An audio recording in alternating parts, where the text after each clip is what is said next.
Hej og velkommen til denne video om volumen af en pyramidestup. I denne video der skal vi udlede, hvordan man ved hjælp af lidt geometri og noget algebra kan finde frem til volumenformlen for en pyramidestup. I videoen der er der altså mulighed for undervejs at skrue op eller ned for tempoet, hvis man synes, det kan rimelig for langsomt eller for hurtigt. Inden vi går rigtig i gang, så giver det også mening i at genopfriske, hvad det er en pyramidestup er. Og en pyramidestup det er altså den rumlige figur, man får, hvis man tager en pyramide, og så laver man et snit i den her pyramide, som er parallelt med grundfladen. Den figur, der så er tilbage, når man smider toppen væk, det er vores pyramidestup. Jeg har tegnet en skitse af det herhen, hvor man kan se hele den her figur, der er altså pyramiden, så laver man et snit her, og man smider det røde her bort, og røde bort, og så den sorte, det er vores pyramidestup. Man kan også bemærke med den her figur, at det er altså en pyramidestup, hvor grundfladen er en firkant, jeg har faktisk tegnet det, forsøgt tegnet det i hvert fald, så det er klart. Fordi det skal vi bruge i den her udledning om lidt. Vi vil også lave en profilskitse af vores pyramidestup her, fordi den får vi faktisk også brug for om lidt. Så og siden, hvis vi kigger på den her pyramide, så må det ikke være trekant, men selve pyramidestuben af den her, det er så kun en lille del af den, det må svare til den her trapez hernede, og så har vi en pyramide foran her. For at kunne lave udledningen har vi også behov for nogle forskellige betegnelser til den her pyramidestup. Det vil sige, at der er et areal her, der er et areal der. Det her er det store areal, det kalder vi for stor G, og det lille areal, det kalder vi for lille G. Hernede, hvis vi kigger på de to arealer, så det her det er jo egentlig sidelængden i det her kvadrat, der er her. Det er det, vi kalder for lille a, og det her det kalder vi for lille b. Og der må så gælde, at eftersom a er en side i et kvadrat, så må a være kvadrat under g. Og af stor G, b, det må være kvadrat af lille g, og tilsvarende så må g altså være det samme som a anden, og lille g, det må være det samme som b. Ja. Vi skal også have nogle højder undervejs, og der vil sige, at den samlede højde her hos pyramide, inden vi har skåret noget bort, den kalder vi for stor H. Den her højde. Højden af vores pyramidestup, altså den her højde, den kalder vi for lille h. Og så den lille pyramide, som vi smider bort her på toppen, men den må altså have højden som en difference mellem de her to. Det her stykke, det må være stor H minus lille h. Og de samme højder kan man altså genfinde op på den her figur. Så er vi klar til så småt at udvide den her form. Vi vil i udledningen benytte det samme, som vi gjorde, da vi skulle konstruere den her, nemlig at man får en pyramidestup ved at skære en pyramide af en anden pyramide. Så i stedet for at gøre det her med ord, så kan vi skrive nu V, det vil sige, det er volumen af vores pyramidestup. Det er altså pyramiden, den store pyramide her, hele pyramiden, minus den lille pyramide oppe i toppen, ovenfra. V stor og V lille. Pyramidens rumfang, den kan vi godt finde, det er ikke så vigtigt formel. Det er noget med en tredjedel gange med højde gange med grundflade, så det kan vi altså sætte ud for den her og for den her. Så det bliver til en tredjedel. Den store pyramide, den har højden stor H, og den har grundfladen stor G, minus den lille pyramide, den har højden lille, eller den er difference, så H minus H, og så har den grundfladen G. Der vil vi gerne gange ind i den her parentes, fordi vi helst ikke kan have H stående alt for mange gange, så vi kan skrive første led en gang til, og så er der bare gange det her i parentesen, så bliver det til en tredjedel på G, og så bliver det til plus, fordi det er minus og minus, og en tredjedel lille h og g.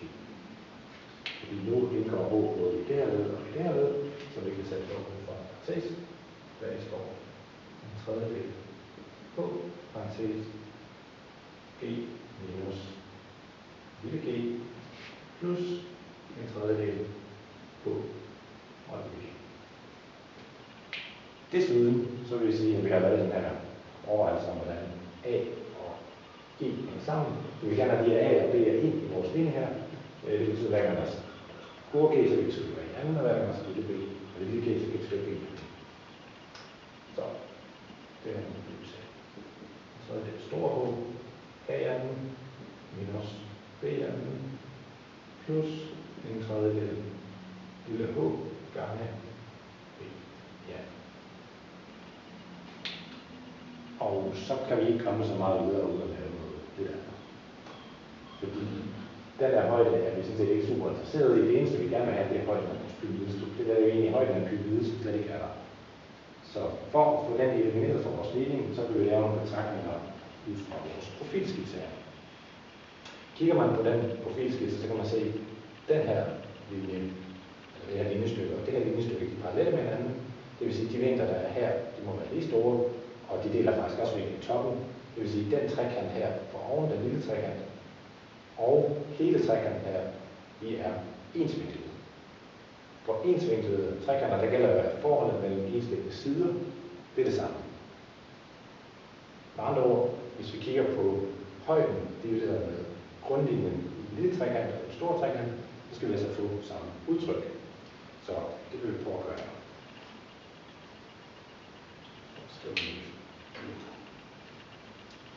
Vi skriver med blå, fordi det vi gerne vil have, det er altså det her H, som står her. Som sagt, så må der gælde, at den her højde, som altså er H minus H, divideret med den her rundside, det må være det samme som hele højden divideret med den her grundlinje. Så hele højden divideret med A. Nu skal vi isolere på, og det kan vi gøre, der kommer til at være et trin i det. Hvis vi nu rammer B over i første omgang, og så ser vi, hvad vi får ud af. Der står H minus H er lige med B divideret med A gange med H. Og så kan vi se, hvis vi nu får det der H over på den der side, og det her over på den der side, så har vi de store H sammen på en side, og de små på den anden.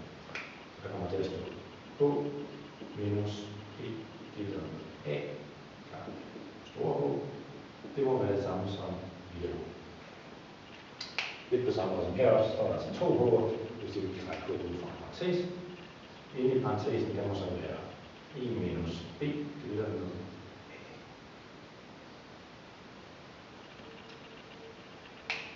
Det her, det vil vi skrive lidt om, fordi vi skal dividere med dem med blik, så vi gerne have lavet det her om til en brøk i stedet for, så vi finder fællesnævner som er A, det vil sige, det bliver til A andel, og så bliver alt det her til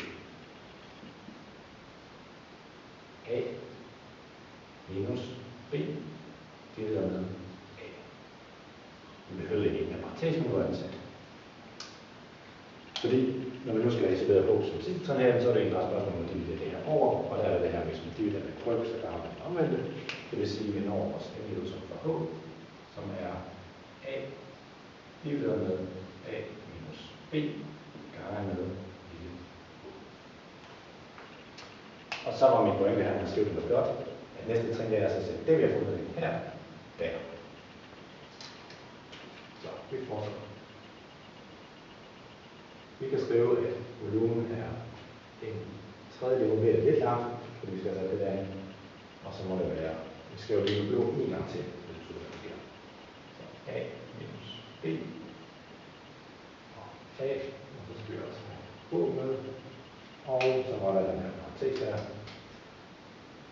A i anden minus B i anden plus en tredjedel lille H og B i anden. Og det er lidt det samme, som til at lave en undervejs. Nu kan man se, at der står H i begge led, der står en tredjedel i begge led. Det kan vi sætte ud fra parentes. Så det er til en tredjedel lille H. Og inde i den her parentesen bliver så det klart A minus B, A og A i anden minus B i anden plus B i anden. Det her det kan vi reducere en lille smule på, fordi det, der står inde i den her parentes, det er jo en af resultaterne af de her betragtninger. Den betragtning siger, at hvis har en difference mellem to kvadrater, så er det det samme som at sige parentes, hvor vi laver sammen, og parentes, hvor vi tager fra hinanden. Så det vil vi bruge her. Så kommer det til at stå A plus B, A, altså A plus B og A minus B, og stadig også B. Fordi kigger vi nu på det her, så kan vi se, at A minus B står her med nævneren. Det står altså også her, så man kan på den her brøk. Vi kan også se fra vores skitse, at A og B er altså ikke det samme, så det er i hvert fald ikke noget det her. Det betyder, at A minus B går ud der og der, og så bliver det lidt mere pænt at kigge på der. Så er det på A, må stadigvæk stå tilbage. Men den der, den går på den der, så må det være A plus B plus B. Ja. Nu vil vi gerne have ind her. Så en tredjedel A gange A plus A gange B plus B. Ja, nu kunne man egentlig godt se, at så kommer vi til at få det meget videre. Men vi vil gerne lave en formel, som indeholder ikke de her forskellige sidelængder, men som indeholder de her arealer, altså G og G. Så herunder havde vi jo den her definition af, at A og G hænger sammen. Så det betyder også, at når man nu skal A anden, så kan vi skrive G, og så skal B anden, så kan vi skrive lille G. Eller det her A og B leverer til de her to kvadrater. Så er det på. Det er det store G. Så kommer der kvadratruden af store G, kvadratruden af lille G, plus lille G. Kigger man på det her, så kan man se, at der er to kvadrater, der indgår. Det vil sige, det samme eksponent, der er her og her. Og der har vi altså potensregel, der siger, at hvis vi har en situation som den her, så kan vi tage og sætte den her eksponent fælles på det her produkt. Vi vil så i samme ombæring lige få det skrevet, så vi bliver slået lidt mere æstetisk. Det er bare en rækkefølge. Så det er det til tredjedel på store G plus lille G plus, og så behøver jeg så komme til et kvadrattegn. Store G gange med lille G. Og den her form, der står her, det er altså den, vi kan bruge, når vi skal beregne volumen af et bevidstudie. Som sagt, så den udledning, vi har lavet nu, den er gældende, hvis det her det er en kvadratisk overflade. Det viser sig dog, at den form, vi har udledt, den gælder faktisk også, selv om den her flade ikke er kvadratisk. Den udledning, den må jeg altså bruge til den gang. Tak for det.